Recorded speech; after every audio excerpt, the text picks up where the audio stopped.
Ano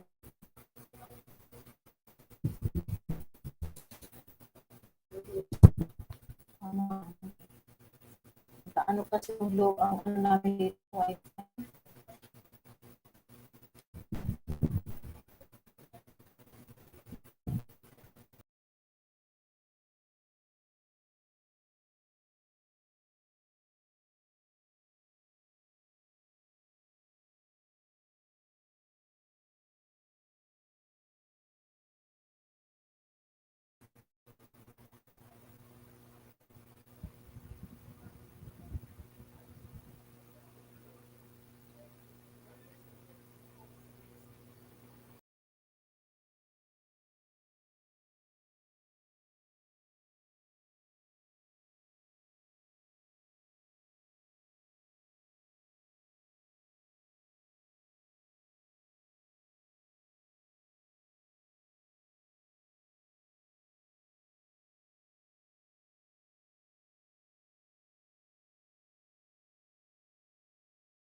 our internet is really loading up here. But magandang hapon po sa inyo lahat. I am Life Coach Marife Garfin from Life Coach Philippines, and this is Coaching for Overcoming. So, Coaching for Overcoming is a space for parents, caregivers, and guardians who are intentional about overcoming challenges in raising the next generation. Medyo nagaano pa po yung aming internet, no? Naglo-load siya. I pray I pray that it will really just work it out no ngayong hapon na ito. And just asking secretary no to really ensure talagang may load po kami po ay okay dito no. So magandang hapon, medyo a bit static po yung internet no. But thank you for joining me live today. And please leave your digital footprints by letting us know where you're coming from today. Please do tag a friend. Okay, so sandali po, ang secretary ko po ay mag-load lang. Titingnan po namin no, kasi medyo little bit ang shadow dyan. So we just check mo na internet. But anyway, while you're waiting, no, hindi pa naman ako wala. While waiting po for the screen and for the to be really in a very clear no for reception. Let me just invite each and every one of you to do tag your friend. Do tag your friend and comment also in the comment section where you're coming from today. Please circulate this video so that we can reach more individuals who may need about sharing with you this afternoon. Okay, so you may also give some shout out to your friends, relatives, mga kaibigan po no, or people who want to reach direct messages. So, in the pandemic, we and give that sense of encouragement, just like we want also to be encouraged. So, if you're watching this on a replay, do comment. And I am streaming the FK Live Coach Philippines and YouTube channel Coach A. So if you're new to our platform, please like, follow, and subscribe. So magandang hapon po sa inyong lahat. Laban lang po sa internet. Laban lang dito sa internet. Okay? So we are going to be talking about overcoming and getting yourself. But before that, let me just give a brief introduction myself. I am Life Coach Marife Garfin, Life Professional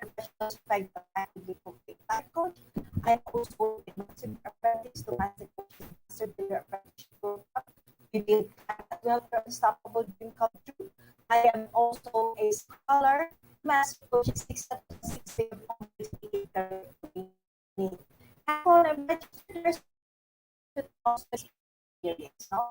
I am founder and creator of my End to Parenthood. This is a coaching community that seeks to empower every parent to take a steady mental health for themselves. And I am the owner. I am the owner and um, I am the owner and the operator of the Healthy Hub, the Health and Wellness Coach Center. And I am it is in this the Healthy Hub that I do my one-on-one coaching, I do my group coaching, my webinar, my classes, and the rest of also facilitating clients to walk into their health journey. So because of that, no shifting from being a registered nurse to becoming an entrepreneur, I need a lot of training, I need a lot of learning, and that's the very reason why I became a mental model collector. So I'm a member of the B Learning Society where we are learning and I'm attending master classes on mental model so that I'll be able to really like whatever situation or whatever challenges that I am facing, I'll be able to come up with better way of deciding and taking action in in this mga challenges po na na-encounter ko as an entrepreneur. Okay, so that's what I did. So that's the very reason why nandito po tayo ngayon sa Coaching Think Talk because it's part of the mental model that I've been learning, no? Opening up myself and being able to touch other people's lives with the things that I've been learning. Okay? So magandang hapon po ulit sa inyong lahat and I pray that you come in, connect, add your friends, no? And let them come in so that they can learn together with you. So today we're going to be talking about overcoming. Every Wednesday we are in an afternoon at 2 p.m. Talking about overcoming because life is full of challenges now and we need to be able to overcome it so that we can thrive beautifully. We can thrive beautifully in spite of the challenges. Okay, so center yourself, get your hashtag pack my bag moment. Yun po ang kunin natin, no? At ilagay natin sa ating timeline. Lagyan din natin ang hashtag coaching TikTok para alam nila kung saan nyo po kinuha yung inyong mga learnings, no? So get it out there, put it out there so that you get to also inspire and help other people with the things, with the learning that you've got. So, but before I proceed, let me just give my shout out to my fellow mental model collectors, to my fellow kindred coaches of Life Coach Philippines. We have here Coach Sean Di Hoya, we have Master Coach Jasmine, we have Coach Orville, and of course, Coach Al from Zamboanga. So, mahapon po sa inyong lahat. So today we're going to be really talking about overcoming and one of this is second getting and how many times I can get yourself. What situation wherein napunta po kayo yung put in a situation, ano yung circumstances, no? You were placed in a certain situation where you can guess yourself. Like, ito ba but also you kind of know, you have a moment of inability to come up with a decision because you are not sure and you are kind of, ano ba ito? Tama ba itong gagawin ko? Hindi ba ito tamang gagawin ko? Iyan yung ating pag-usapan na ano nga na natin ma-overcome.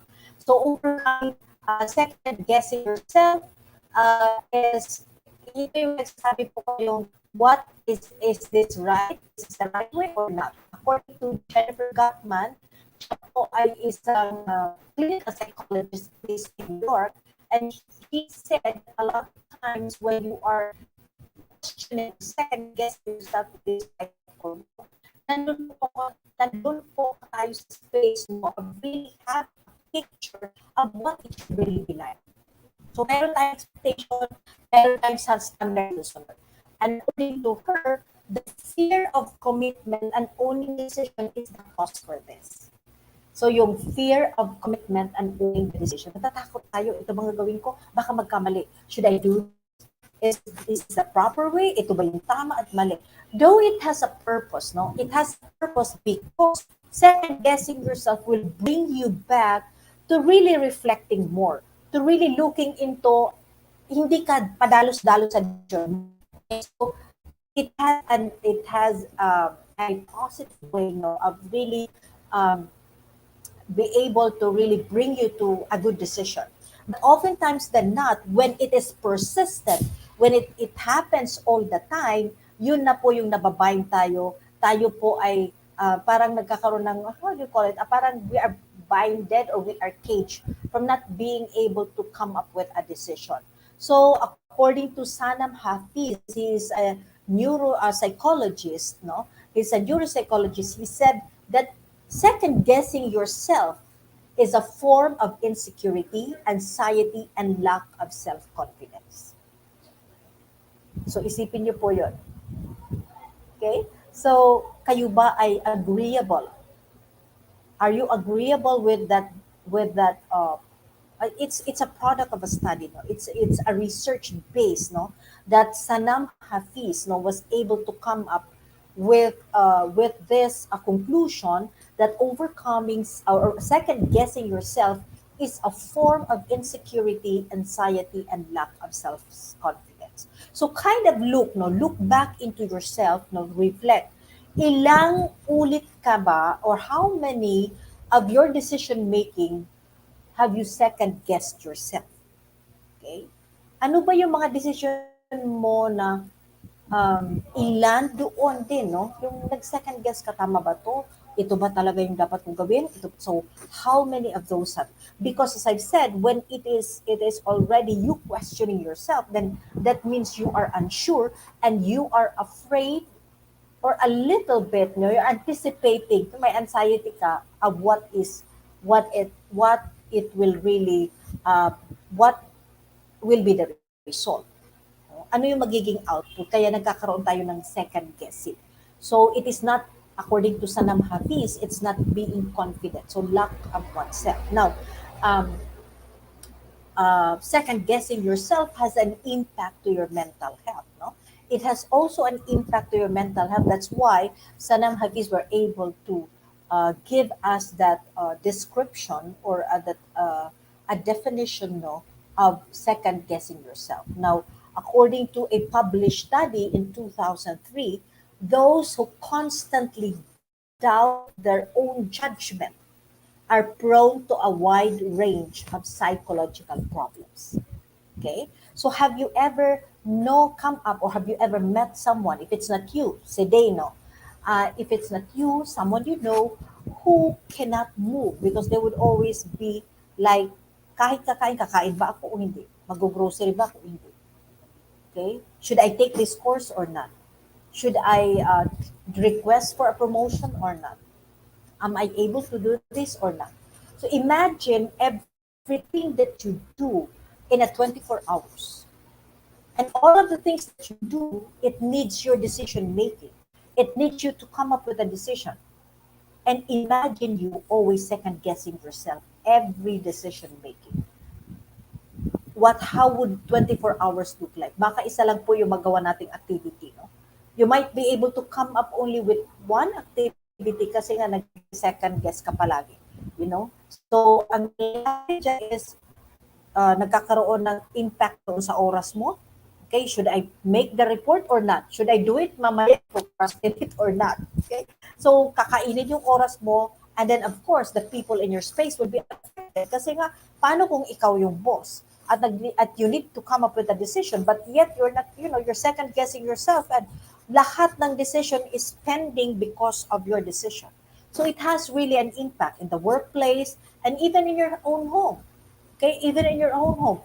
For example, you were able to discover something that your child is needing.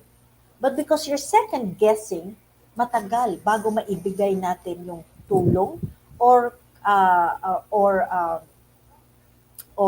tulong or facilitation, no, to our child. So what if you've discovered your child having some problem in school? Pupunta ba ako o hindi? Should I talk to the counselor or the principal or not? Baka naman sabihin nila ito.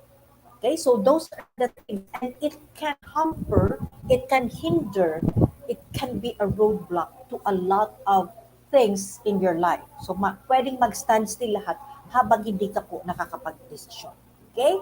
And then And again, sabi nga sa 2003 na study, if you're constantly doubting yourself, maraming psychological problems. You can develop anxiety, you can develop depression, and you may be able to develop other mental health challenges, no, because of on being constantly in doubt of yourself.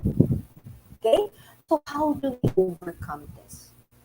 Kasi nga maraming impact, no? Maraming hindi matatapos, your time will be wasted, and there are things that is dependent on time element. So kung hindi ka pag-desisyon, anong mangyayari? So like everything will be in standstill. Not just for you, but for other people. And a lot of people will be irritated, magagalit sila sa iyo. And the more that you become unpopular, the more that you're gonna be, you're going to be disappointed and frustrated. Kasi nga, hindi ka nakapag-desisyon, nagalit yung mga tao sa iyo. Okay? So how do we overcome this? Okay? So let us look into the different steps of overcoming. Okay? Sorry, overcoming second guessing yourself. First is you list the pros and the cons. You list the pros and the cons. I-list down. Pag nag-decide, ito ba yung decision ko, ito yung pwede mangyari. Pag ito naman hindi ko i-decisionan, ito. So if I choose A, what will be the benefit and what will be the consequences of this? If I choose B when I make decision, ano yung mangyayari? Listing it down and allowing yourself to see it, no, you're going to go into a natural mode of reflection. So makakapag-isip ka and then you will be able to give an objective you can objectivity, no, pag nakikita mo kasi at na-examine mo the pros and the cons, objectivity gives you assurance, no, na tama yung decision mo. Kaya naiwasan natin yung second guessing. Okay? The second is remind yourself that decision can be modified. A lot of us don't want to make decision because we're afraid to commit mistake. We're basically afraid of commitment. We're basically afraid of responsibility. Kaya ayaw na baka magkamali ako. But you have to remember that you have to constantly remind yourself that decision can be modified. Nagkakaroon ng laman ng failure at mistake if you don't do anything about it. But if you made a decision, for example, you take a risk, hindi ka talaga sure, no, but you took a risk because there were para sa pakiramdam mo at sa tingin mo at sa pag-list mo ng pros and cons, maganda naman yung much better siya, yung isang decision over the other, no? If ever it fails, no, it becomes only a total failure if you don't really do something about it. If you leave it at is. But if you do something about it, you try to recalibrate, you try to modify it, mistakes and failure can birth wisdom and creativity. It's really part of life.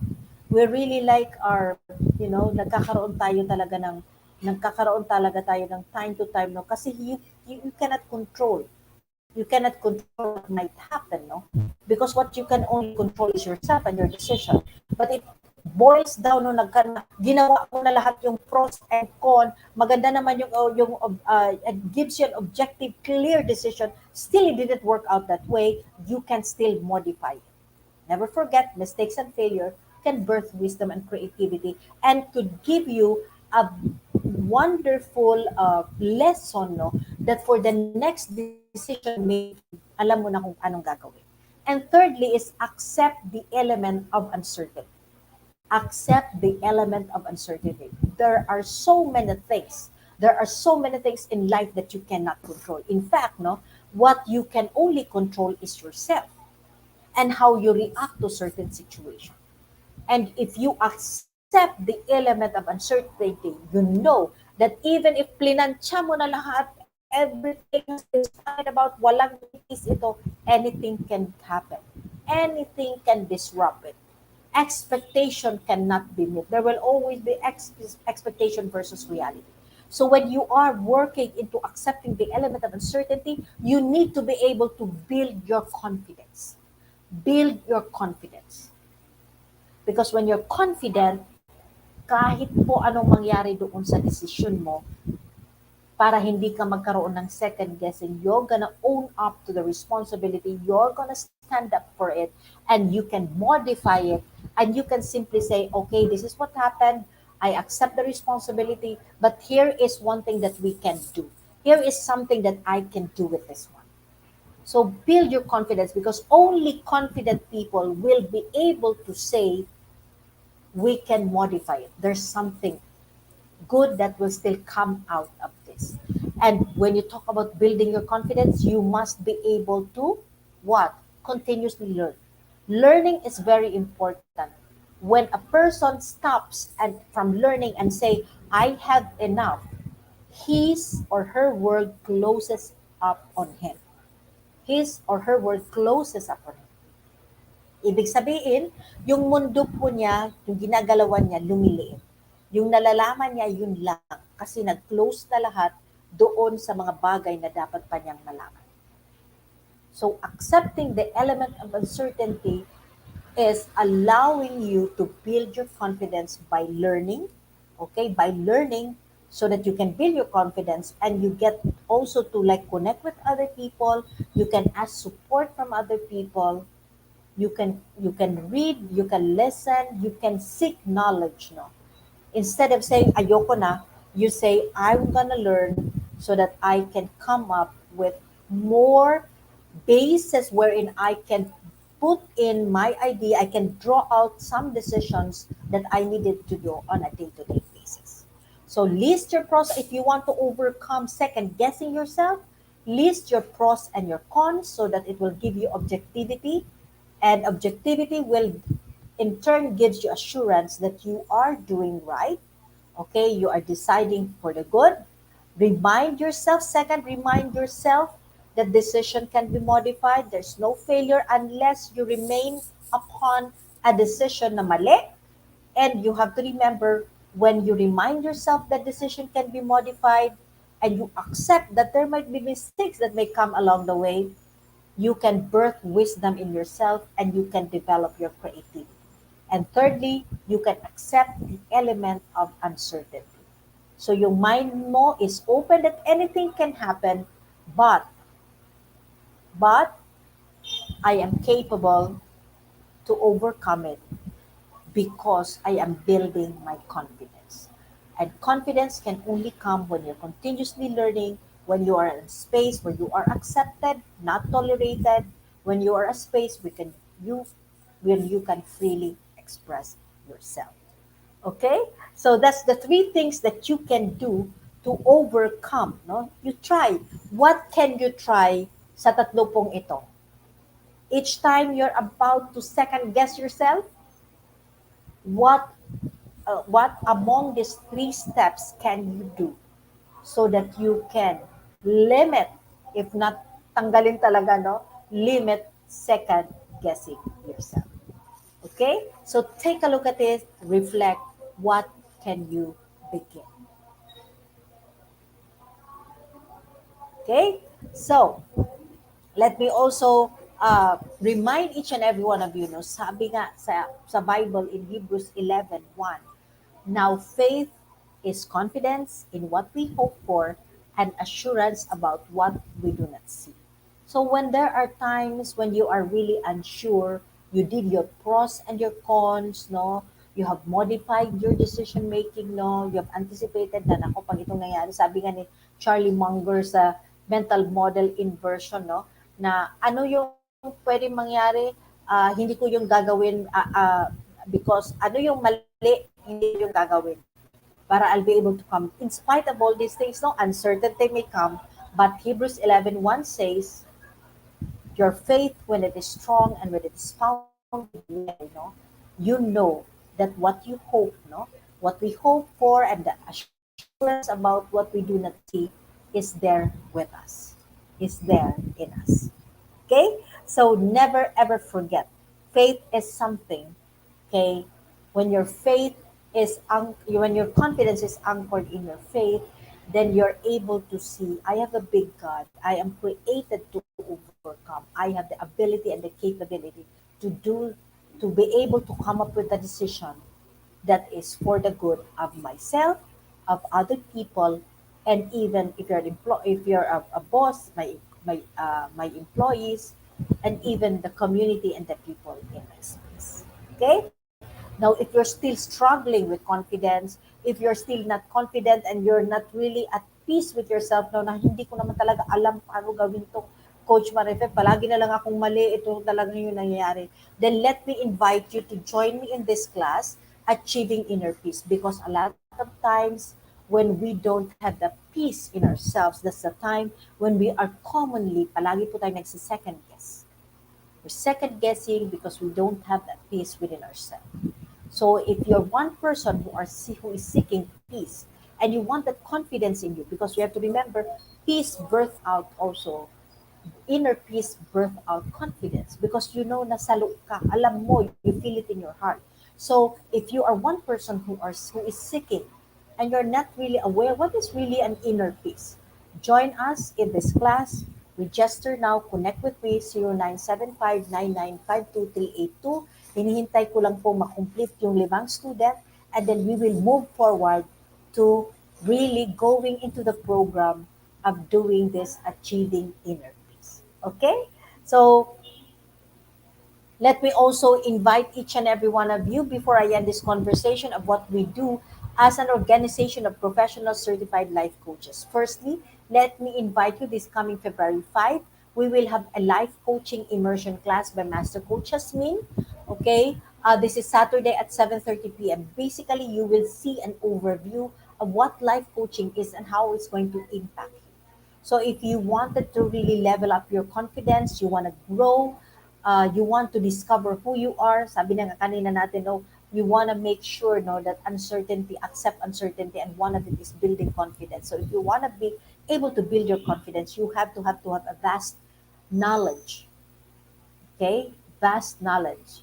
So with this, you can sit in class of life coaching immersion with Master Coaches Min on February 5 at 7:30, so that mag-increase po yung knowledge natin. Because life coaching is the 21st century, okay, profession that will allow you to really maneuver yourself in the changing workplace landscape. Okay? So again, also, if you are not yet a smart holder of B-Learning e-card and you're still missing the perks that we enjoy, today is the best time to take action. So connect with Coach Rizal through 0917-586-1661 to join the B-Learning Society, the 10th maker of B-Learning homes for mental fitness. So when you become a member of the B-Learning Society, you enjoy 5% discount for food and beverage that you will order in Decaf Coffee Republic, and they have sumptuous meals, they have vegan, healthy food. Hi, masarap po talaga doon. Kaya, connect with Coach Rizal. And then you get a full access in the Mental Model Masterclass by Master Coach A every fourth Saturday of the month. So ngayon, magle-level up na, magbibuild na yung confidence mo. And then when you go to the Cup Coffee Republic, you will really truly find a safe space. Okay? So fourth Saturday po ito. And again, you get to attend a 90-minute free coaching session with senior coaches of Life Coach Philippines. So if you're one person who wanted really to discover, have some clarity, then ito na po yung point po, ito na po yung class na ito na makukuha nyo po lahat. Learning, masasarap na pagkain, no? Healthy food, delicious, yummy food, and still you get a 90 minutes. That's 1 hour and a half coaching uh, from the senior coaches of Life Coach Philippines. So save the date on February 26 at 7 p.m. for our next Mental Model Masterclass. And Master Coach is going to talk about productivity mental model. So learn the mental model, this mental model, and discover how you can really level up yourself, no? Especially if you're an entrepreneur like me. Okay? So for more information and registration assistance, connect with Coach Rizal through 0917-586-1661. Okay? So, and if you are one, another way also to build your confidence, so if you're one who wanted really to embark on a journey of becoming a certified life coach, Master Coach now offers co-actively co-create life coach certification program. This is a CPD accredited course with 40 credit units. So CPD is learning about new things and refreshing your knowledge by doing new things. And this is what makes life coach CACC certification program the perfect track for your continuing professional development. Okay? So life coaching is a 21st century learning experience that is empowering professionals to enhance their skills in multiple domains and thereby increasing the relevance in an increasingly complex workplace. So this is the highest na po, no? The highest way that you can really build yourself. Sabi ko nga noon, if I hadn't taken my PhD in educational programs management, would really be very, very good. Kahit hindi ako nakapag-PhD, basta makuha ko lang yung co-actively co-create life coach certification program because the learning is really from the very core of you and you come out really empowered and able to transform yourself to the person you'd like to be. Okay? So join us, no? And connect with Coach Rizal. This is a 21 web-based learning, 3-day live coaching bootcamp with Master Coach A, and a senior live business bootcamp with senior coaches. And definitely you can see, no, in the slides, we are gonna be starting the 3-day live coaching bootcamp with Master Coach A this February 5. This is already this February 5. So if one person na gusto mo talagang mag-level up, this is the program for you. Co-actively co-create life coach certification program. So marami pong perks, no? Maraming freebies si Master Coach A. Even the being a member of the Coach A Coaching Upskill Blueprint, and nandiyan yung mga toolkit which you can actually use na after becoming a certified life coach to helping your friends, family, and relatives know and strengthening your coaching muscles. There are also super bonus po, mga done for you program, which you can already use to jumpstart your practice as a professional certified life coach. Okay? So do join us for another coaching conversation this afternoon. But before that, let me invite each and every one of you, no? Mamaya po sa the new channel, U-Turn at PNC. This is hosted by Master Coach. I'm gonna be here po at 7 p.m. mamaya pong gabi, and I'm going to be talking about parenting. So let me just invite you, connect to your friend, share to your friends, inform them that we're going to be having this talk mamaya po sa TNC, U-Turn at TNC. So see you po mamaya at 7 p.m. And let me invite each and every one of you to do join us for another coaching conversation later with Coach Tricia for coaching for mental models at 4 p.m. Once again, this is Coach Marife Garfin from Life Coach Philippines for Coaching Think Talk. Coaches like us think and talk like this. This is us in the Philippines. Love, bam, boom. Love, bam, boom. Love, bam, boom. God bless everyone. See you at U-Turn PNC mamaya po, 7 p.m. As a business owner, are you overwhelmed by the need to post beautiful, engaging content every single day? Are you left wondering what to write? Tired of scrolling through stock photos that all start to look the same? Confused by complicated graphic design programs? Rise Up Creatives is here to help. Each month, we give you everything you need to create 31 days of social media content in just 5 minutes a day. Customizable captions, curated lifestyle photos, a drag-and-drop graphic design tool, and the ability to post directly to your social media accounts. No one else empowers you with these 4 resources all in one place. Each month, we help you plan your social media calendar by providing you with 31 image themes and customizable captions so you can quickly and easily create engaging content and grow your following. Simply select the image that works best for your feed or story. Then, copy the caption and customize it to fit your audience. 5 minutes a day. It's that quick. Plus, you'll absolutely love our drag-and-drop graphic design tool. Start from scratch or choose one of our beautiful templates to fit your unique brand. When you're ready to export your design, you can download, email, or post directly to your social media accounts. Here's the truth. Our world needs what you have to offer. Don't let technology or procrastination hold you back. Rise Up Creatives is more than an online resource. We're a community helping you overcome your biggest barriers to reach your greatest goals.